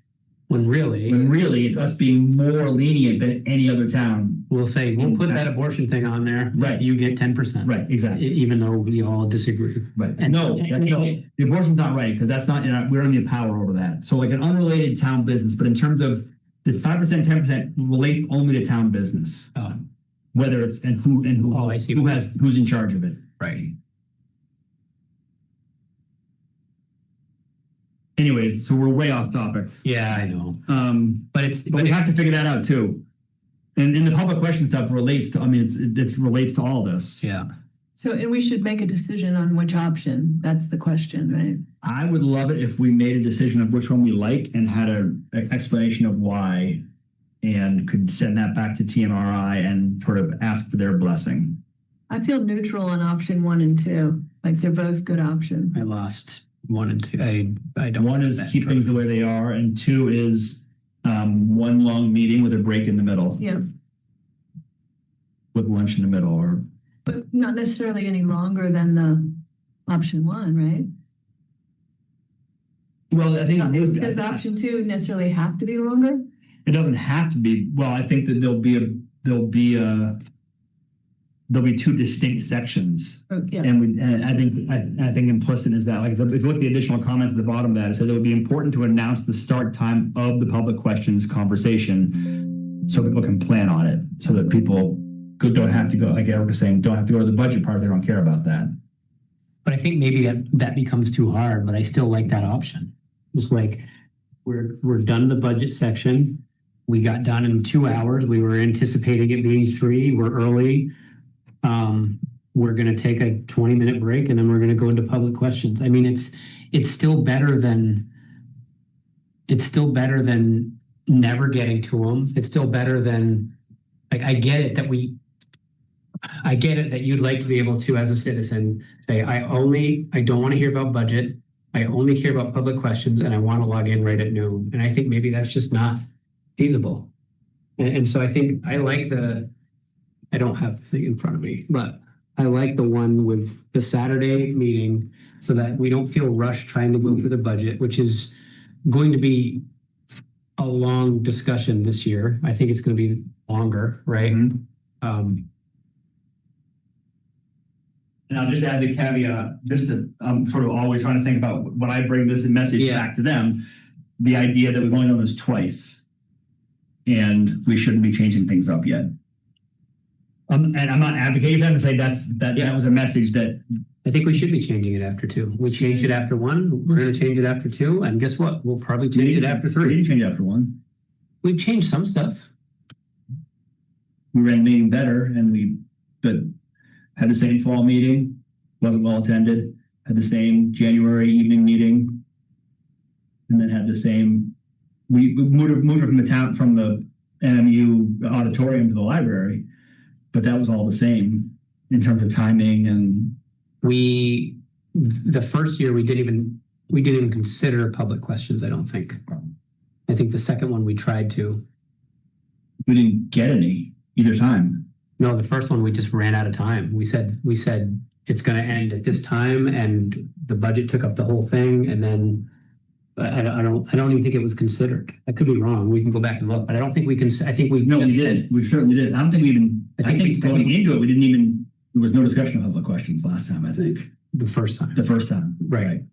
And we didn't plan on it. We only did the, which drove us to try to think about that a little bit. On the citizen side, it was the same thing twice. 2 different auditorium and library, but it was October meeting, January meeting about the budget, Australian ballot vote. And now we're saying, nope, different Saturday. I mean, I guess from the citizen's point of view, right, it's going to be, the difference is going to be, instead of being on a weekday evening, it's going to be on a Saturday morning, and there'll be a lunch. Maybe that's from like a citizen's side, like forgetting all the minutia we know of. It's going to be on a Saturday, and I'd say there should be a lunch. And so either it's all done before lunch and we have lunch, or we have to stop at under the 5th section of the budget before the budget's done. We stop for lunch, and then and it's a long grind. I'm leaning to option 2, even though I started out neutral, because it's January, so giving up a Saturday. Scan. Who skis on Saturday, dude? But like the evening it just feels a lot harder for people, including me, of just like it's late, and it's cold, and it's dark, and we got to work in the morning. Yeah, I like option 2 with a break, without promising that we're going to start public questions at a second time. At a specific time. I wonder if there's some way that we could, and this may be the TMRI question, but if there was a way that we could post updates digitally, like I don't know what it is, but like there are 7 articles involved in the budget. We are through Article 3, and then a half hour later, we just finished Article 3, moving to Article 4, and then Article 7 has come up. We anticipate lunch being in the next half. We anticipate a break in the next half, or something so you'd be home and you'd be like, "Oh, I got pinged. Oh, I'm gonna head over there now." Which is kind of what the PEI people do. But didn't we not do that last year? Didn't we not break it down? That's what we did differently, is the line by line, right? No, but I mean in general, just the idea that we're just sending notifications like, hey, we're 1 hour into the meeting, we feel like we're halfway or whatever. Right, but last year, didn't we not really? We didn't go line by line. And we didn't go section by section. We just kind of like went through. We said, here are the high points. What do you want to do? What do you want to talk about? Right. So I think that would be hard to gauge, right? Yep, that's true. That's true. Oh, I see what you're saying. There is no timeline. It's just like, what do you want to talk about? Yeah. That's true. While on the topic, I do want to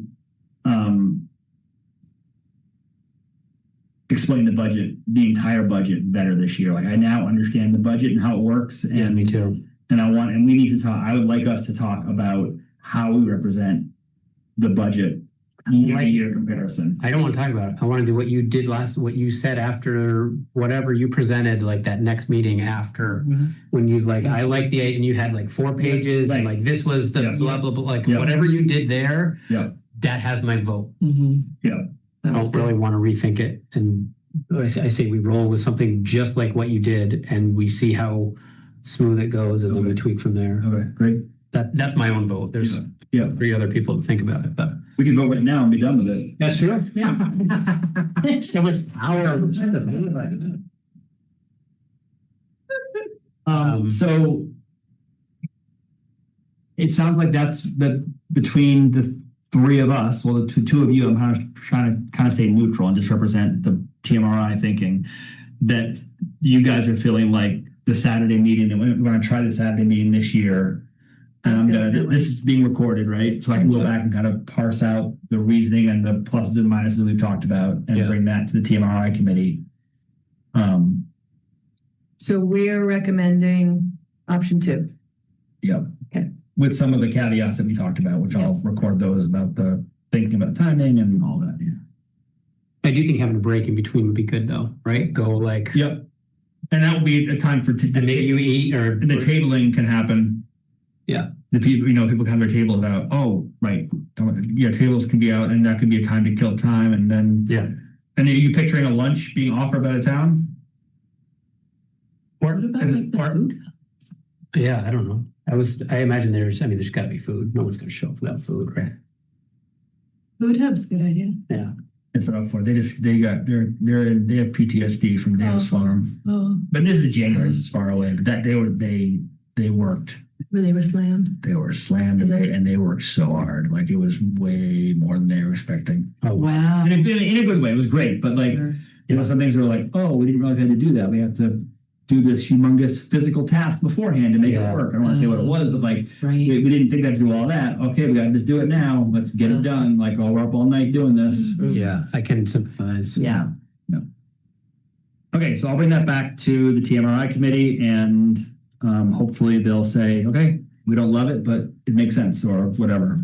Does just the October open house and the January meeting have a dedicated budget? Like, do we a budget line for us to spend money on? Like, how do we pay for it? It just comes out of administrative. Okay. Well, there's no cost on. Open house. You mean like going forward? Yeah. No, it doesn't. If we're doing food and we have to buy last year, things for the table, We did I feel like there was food last year though. Wasn't there some stuff out there? It was like chili. I don't know. That was sponsored by. It was for sale. The fellows and then the US sold it. Okay, so maybe that's the way to go. We could do something like that. I don't really want to cater it. Okay. But Yeah. we have So we're not potluck or I don't know. We could. Right. Yeah. I can reach out to the food hub or one of us, whatever, can reach out to the food hub and say, hey, you've been interested in doing this, and we can put out a bucket and a QR code and ask for money, and you guys can use it as a fundraiser, but no charge. I don't know, whatever. The biggest issue is like, are you going to prepare food for 25 people or 150 people? That's the hard part. That is hard. Yeah. And you end up bringing home 1,000 hot dogs and they're in your freezer for a year. Okay, great. Thank you for that. Thanks for doing all that. Thank you for putting all your brain power in that. Next on the agenda is letter of support from the select board for the. Do we just need to sign that? Yeah. And what is it? We need to talk about it. I don't I'd think. like to at least know what it is. Yep, I'll read it. So Chris wanted to submit the Riverside Village zoning updates that we're proposing To the smart growth. to this. There's like a smart growth thing. Like basically, we're trying to show off a little bit of the good work that they've done on some of the zoning. These are the ones that they're going to, or the one that they did. No. I think that's in the process. I'm assuming that the ones that are in right now that they're discussing. This is what he would like to submit to The Center for Solutions. Yeah. The Jericho Selectboard supports, for the record, for anyone for the minutes. This is what is for us to consider approving and signing. Jericho Select Board supports the submission of the Riverside Village Center Code to the Smart Growth America Center for Zoning Solutions 2026 Zoning Innovation Award. This code update is one step of an integrated process over the past 5 years to address the town's need for new mixed-use development, including a variety of missing middle and affordable housing types. Missing middle and affordable were in quotations. This process has included the town's initiation of an affordable housing committee to identify and advocate the community's specifics needs, a rewrite of the town plan, a wastewater study, a permitted site plan for the sawmill site in Riverside, and build out analyses of Riverside that test different implementations of the new code. The select board, along with community leaders and business leaders, have been active and enthusiastic supporters of this zoning reform as a key part of the town's overall planning strategy.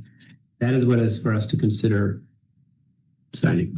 So it's not like the planning commission or some individual on the planning commission is submitting, like saying, hey, we want our code to be considered for this award. And we're like, it's like a letter of recommendation from a teacher. Like, I support this applicant. Yep. Okay. I'm okay with it. Yeah, I'm okay with it. Do we have to do a motion? We do. I make a motion to sign the letter of support from the select board for the Center for Solutions Award. I think it's Smart Growth America Center for Zoning Solutions. Okay. The Smart Growth America Center for Zoning Solutions. I second the motion. All those in favor say aye. Aye. Aye. So we'll sign this and then leave it to Amy and Chris to figure out. Yep.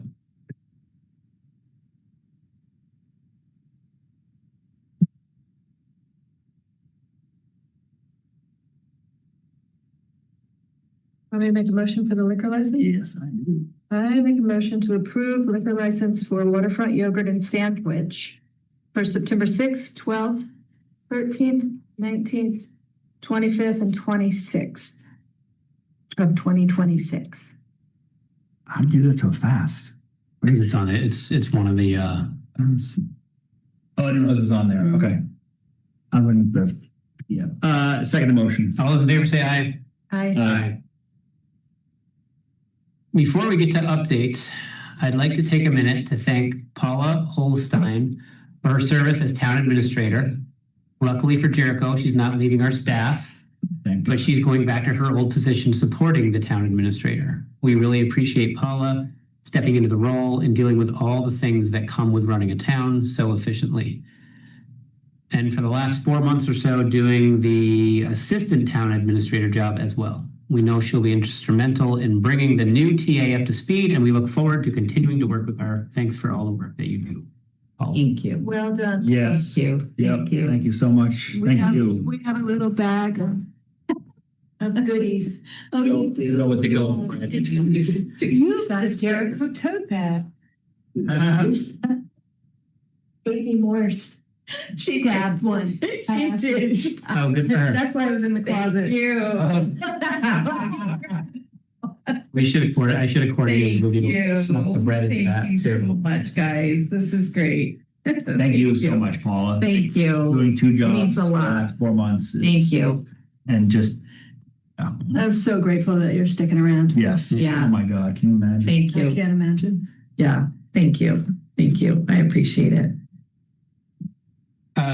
Next on the agenda is update of the wastewater task force. You want to do it? Me too. I want you to. You want me to? Yeah. Okay. So we had a meeting about a week ago, and the big topic was deciding what we have 5 sites, A, B, C, D, E, 5 locations around Browns River that we can put septic, and they all yield different amounts of usage per day, and they all cost different amounts of money. And we did a bunch of back and forth trying to figure out how we started with trying to, how can we get the most gallons per day for the least amount of money? And I personally went to the meeting like, oh, it's obvious. Like, these two sites are the biggest. They're the second cheapest. That's the answer right there. Turned out I was wrong. Somebody, maybe, it might have been Chuck actually, Chuck or Justin Willis, somebody said, basically said, we don't want to spend all the money. If you just use the two biggest sites, which are the cheapest, you spend all your money up front and you have all this usage that you can't actually use because you have no houses, which opened the idea of do smaller things to get the ball rolling. So you're not borrowing the money to have enough for 200 houses because you're only going to have 15 houses in the first year. And that gives you 185 houses of wasted time. And now you have a loan you're paying off and you have no users. And so it became a conversation about how do you balance taking on debt for the unused quantity, for the unused capacity that you're buying that you aren't using yet. How do you balance that, which is cheaper? It's cheaper to buy a whole bunch and then roll it out over time, or to use it over time. It's cheap. That's the cheaper way to build it. How do you balance that with spending just a little bit of money at first to get a little thing going, which will cost more money in the long run to keep adding sections costs? Does that make sense? So it's sort of like, do you go to Costco and buy 1,000 rolls of toilet paper because it's cheap, but then you have to store the toilet paper for the next 3 years? Or do you go to Hannaford's and buy one roll, which costs 15 times as much, but you're not wasting space in your bathroom? That's just all came to me as an analogy. And it's even septic related to the bathroom. I didn't plan that part. And also taking a big financial hit, like you did with the Costco. Right. The one roll of toilet paper costs 10 times as much as a single roll of the Costco because you're buying it in bulk. Yeah. But you're only paying $1.10 for that one roll, and even you're paying $150 for all the Costco ones, but per roll they're way cheaper. Yeah. And you're also borrowing money to buy all the Costco ones. So you're paying on that debt. So to my mind, it's a really complex question of like, how much do you spend money up front? You spend more money per gallon than you want to up front, so you don't commit a bunch of money, or that's stupid and really you're better off having interest, paying interest on a loan, because building a second set in 5 years is going to cost a ton more because everything gets more expensive. Like Eric always kind of says, and this isn't about wastewater, Eric's always like, it's just going to get more expensive, let's do it now. I don't always say that, but it's just sort of like you've talked about, like if you put it off, it's going to cost more. Right. So finding the balance of those. Imagine building that garage 2 years after we did. Right. Exactly. Exactly. 5 million. Yep. So that's sort of the, I don't know, in my head the word is tension, but I'm not sure if it's tension, but sort of trying to balance those two pieces. And so to give guidance to that's Du Bois and King to get to the final, the 90%, and then eventually the 100%, which will, like, what we're hoping for is a lot of options with a lot of costs associated with it. If you do A and you connect 50 homes, or you do A and you connect 30 homes, 20 of them new and 10 existing, here's what that could look like. Have some kind of. Is that what they'll give you? That's what I'm hoping. That's what I said to Kate McCarthy, like, how much can we ask? Right. Like, can we ask for, tell us about A, and tell us about A and B. And she said, well, I would frame it to them like, tell us, design the entire system for everyone, A, B, C, D, and E. Maybe not C, but A, B, C, D, and E, all of them. And advise us on how to roll that out. Like, the whole system will cost you $20 million. But in the first year, if you began this process with just A, you could do it for $3 million, and then in 2 years, she wasn't clear about how much level of micromanaging that sort of rollout process, but we're hoping that they'll see that as like, no, the task is to bring septic to access all that space, and maybe it's over the next 15 years, but give us a plan for how to do that in a cost. And we said to do it, I think we said to do it in the most cost efficient way, so that we're not paying for stuff we're not using and not paying too much for small spaces. And not paying so much for rework, right? Right. Like, if really, like, to Peter's analogy, like, if doing this one first and then we decide later we do want to do one of the other sites, if doing it that way doubles the cost, ignoring the inflation piece, right? Like, Oh, you have Let us to know. undo all your first stuff to make. right, like you gotta go do those pipes or whatever it might. To go rip up your first job and basically redo it because you have to, that's right, connect with the second part. Right, provide us guidance on that stuff Right. because we don't know. Right, I don't know, exactly. like, is it a pain to redig that pipe up if we want to extend it? Is it not a big deal? Is it like, well, you gotta go there anyway? It's no, you know, that's the stuff that we've been really, And Justin can do some of that. yeah, Justin and Joe are pretty good at like helping us at least know what questions to ask. So they've been great, but like, you know, I'm always worried about the questions I don't even Right, know right. how I would think to ask, you know? And related to that, one of the things we talked about was we were talking about, this is kind of minutia, but whatever. We're talking about whether to provide it to both sides of Route 15 on that side of the property. And as we were talking about it, I think Joe said, well, if we're going to tear up 15 to put a pipe down 15, we better put a second pipe down there now Right. that we're not going to use. Because if you want to bring it to the other side, you're going to need a second pipe. And we don't want to dig up 15 twice. We'll dig it up once, we'll put down the real pipe we're going to use. Smart. And then a second pipe, or it's not even a pipe, it's like a conduit that will hold the pipe, hold the space for the pipe, which will then get slid in later. So that kind of stuff, which is to avoid, let's tear up 15 twice for $200,000 each time. And people are angry at us, you know? So that's the kind of stuff that we're trying to glean, knowing we don't know. Yep. Nice job on the update. That brings us into select board updates. I have very little. Next Thursday, August 27th, we'll be at the farmer's market. Chris Brown is doing gifs. And if he wants to invite Laura Durham, I'll ask him to reach out to her. What's the date of his thing? August 27th. Oh, so she'll be Yeah. brand new. And, you know, I'm happy to show up if he wants some help, and especially if she can't do it. It's a lot to ask first week. For sure. After hours. But Go ahead. but also don't exclude her from it either. Yeah. Right. Like, Yeah. Not ask her. Yeah. Good. The library MOU is still with the attorney, and he said he'd have something tomorrow. Ed, Yep, Ed. cool. Well, I had a meeting with Charlie Baker from CCRPC last week. Eric's best friend. Yeah, take your best friend. I like Charlie. He's like Charlie. Yeah, Yeah, I do too. great. He's good. Okay. He had reached out to me to just kind of give me an orientation to what they do and what my questions are. Yeah, So it was great. good. I'm still the alternate, but next July, possibility. Yeah, which I think makes sense. That all you have? Okay. I will, for the third time in one meeting, share my screen again. The open house group met, and we are, where are we at? We are beginning to think about kind of a smaller grain size. We need to think about the who, what, where, when, and some of the advertising.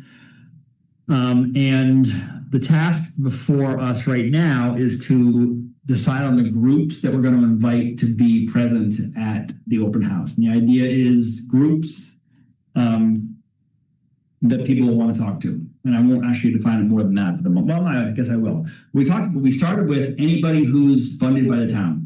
Anybody who the taxpayers are spending money on, they should be able to get access to. Yeah. And then we sort of looked into that and we thought, oh, well, wait a minute. Koozie, we give money to Koozie. We give money to COTS.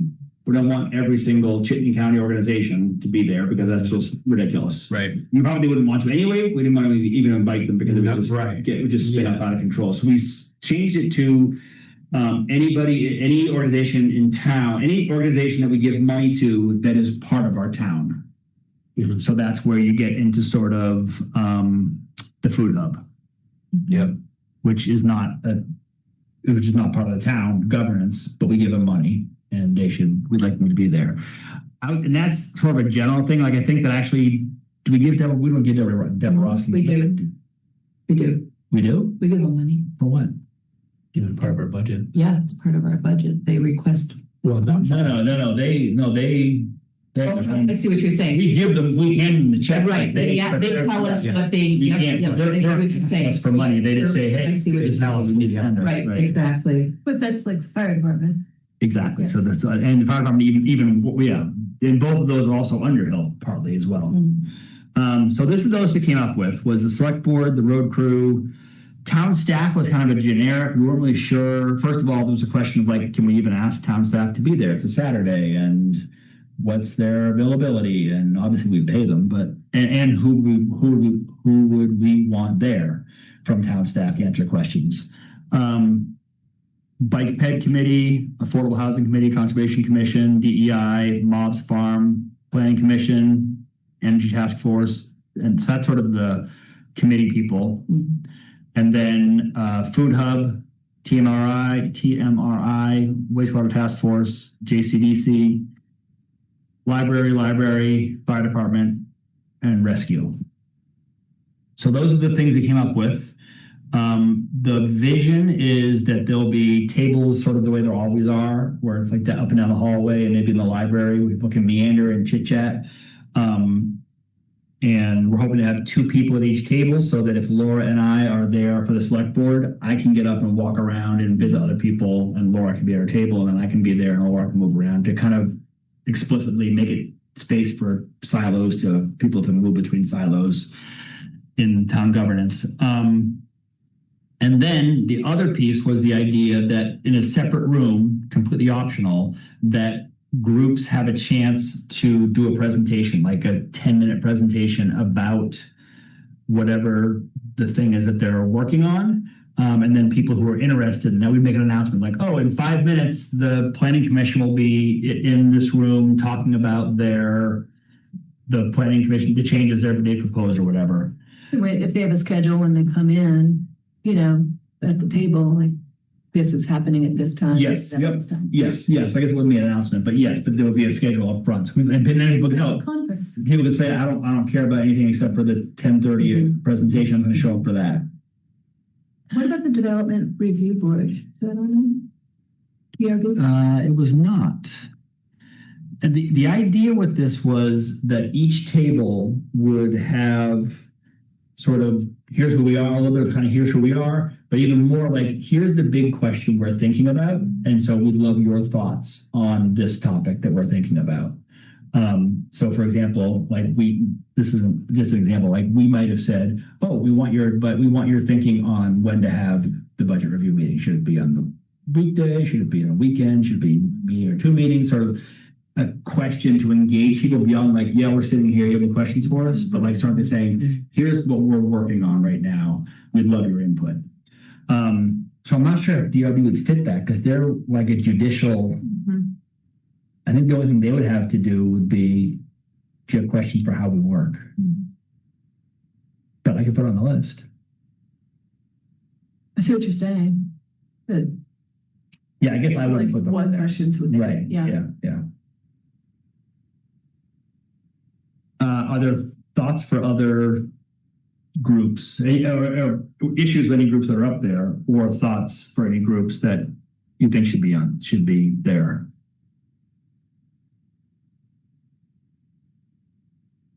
It looks like a lot to me. Okay. Looks good. Okay.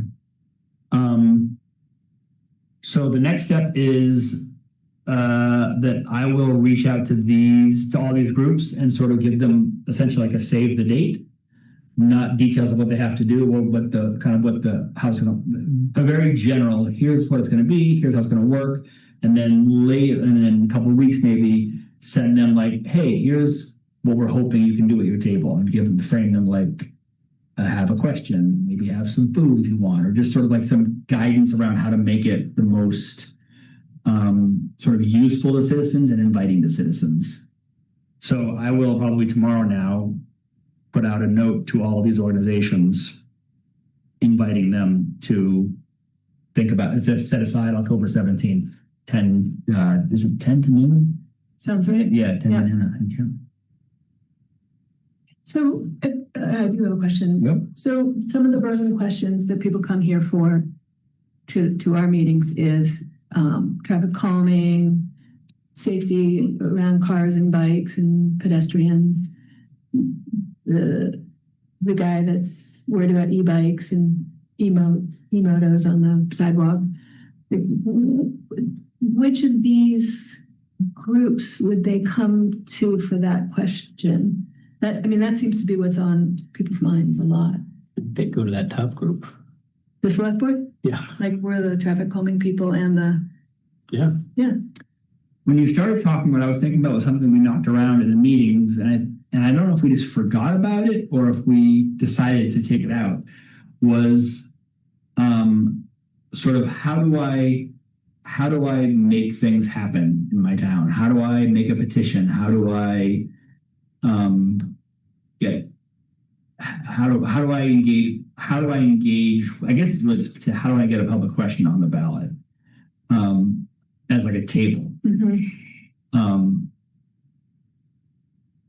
which breaks out of this. This is more like an accountability. Like you get money from the town. Want to know what you're doing. But I'm just going to add that because we had talked about that. Yeah. Public question. And just see what the committee thinks about that. I think that Gay might be really good at that, at explaining that and being willing to do it, to set up a table. So that's it for that. Other questions at all? That's Okay. good. My other update was that I sent out that 5%, 10% document. Did I send that to you guys? Yeah, I did. You wrote back to me and say I actually had time and read it. Right Oh, then. yes. Yeah. I did. Yeah. I think we need to somehow say like, yep, this is the language and we're committing to this because it is different than what is in that original 2007 document, which when I read it closely, actually, I think is trying to be more restrictive because it says I think what it's a reaction to is the example like abortion, that 5% gets anything on the board, gets anything on the ballot. But if it's not about town business, we're going to demand 10%. That distinction is not relevant. What the distinction that is laid out in there is how we have to talk about it. But I think it's important for us to make a statement, like to put together like I don't know if it's a policy, but a sort of like here's how petitions work in Jericho. Mm-hmm. And 5% for this, 10% for this, and then there's some other ones that are 15%, which are kind of like at the bottom of that document, like 15% for charter change or for a couple other not public question things. So I just think we should put that on the agenda, have it in a select board packet, read through it, decide what we're going to do, edit it, and publish it.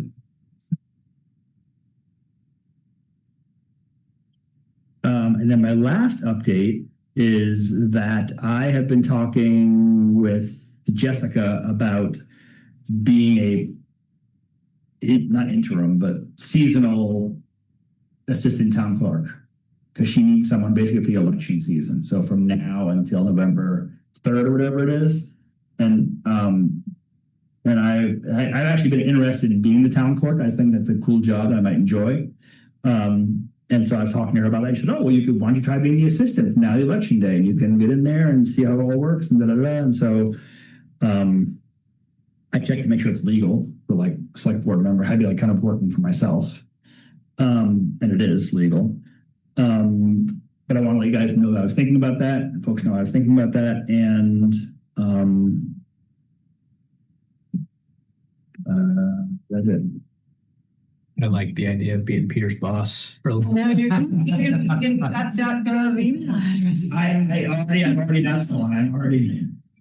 I've actually for like 2 weeks I've been keep thinking, don't ask her now. I'm like, but every thinking like, no, she got too much going on. Yeah, I know. I always feel that way. But I will need a .gov email because there's something that she signs into that you have to have a town email to get into, some system that I'd have to access. Do you have any updates? I don't. I had a comment related to the gentleman who came concerned about the electric Bikes, bikes, scooters, whatnot. Is that I just read that South Burlington is considering an ordinance, and I think Oh, wow. I'd just like to Yeah. keep an eye on what they do Yeah. and obviously modify it Right. greatly. Yeah. Because we're just talking about our sidewalks and Yeah. what's allowable. I think we need to do something, but I just don't know what. Like South Burlington's got a police department, right? Right. I read. At least you could put up a sign down there on the bridge that says you Yeah. must walk your e-scooter, e-moto. Yeah. No, I don't want to not do anything just because across the of, bridge, maybe just certain just sections. because it would be hard to enforce, but Mhm. it's just discouraging to think about like, But there's Oh, yeah. bike paths, wide walking paths, but there's certain areas that it's not appropriate to be zooming on an e-bike. yeah, And whether people follow the rules or not, at least there's a sign and says you've got to walk yeah. your thing across this bridge. And in a perfect world where kids follow the rules more than they should, like kids are like, oh, okay, I can walk across here. Like Yeah. even if 10% of the kids say that, that's 10% of the kids who aren't zipping around like idiots. Yeah. And then you've got like citizens who say, the sign says you got to walk. Right. True. But the other part of that, was this in 7 days you read this? Can't remember. The South Point police were like, yeah, there isn't much we can do. Yeah. Like they really often flip us off and run away. That's what the police said. Wow. Yeah. But I'd be totally in support of, Cut down a little bit on, Yep, the, yep.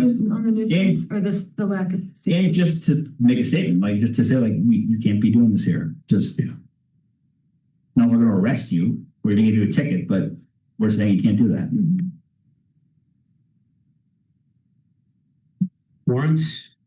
Warrants are done. Approve the meeting minutes. I printed the meeting minutes out and then didn't read them. I read them. I skimmed them, they look fine.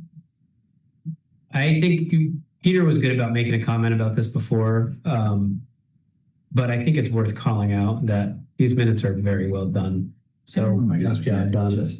I mean, I read through I like there's like 400 whatever lines here and like pretty well done. Yeah. Anyway, we have a motion to approve. I make a motion to approve the meeting minutes of August 6th, 2026. I'll second that motion. All those in favor say aye. Aye. Aye. We need an yes? Wow. Do I have a motion to adjourn? Yeah. Motion, make a motion to adjourn at 8:38 p.m. Laura seconds. Oh, I second. Oh,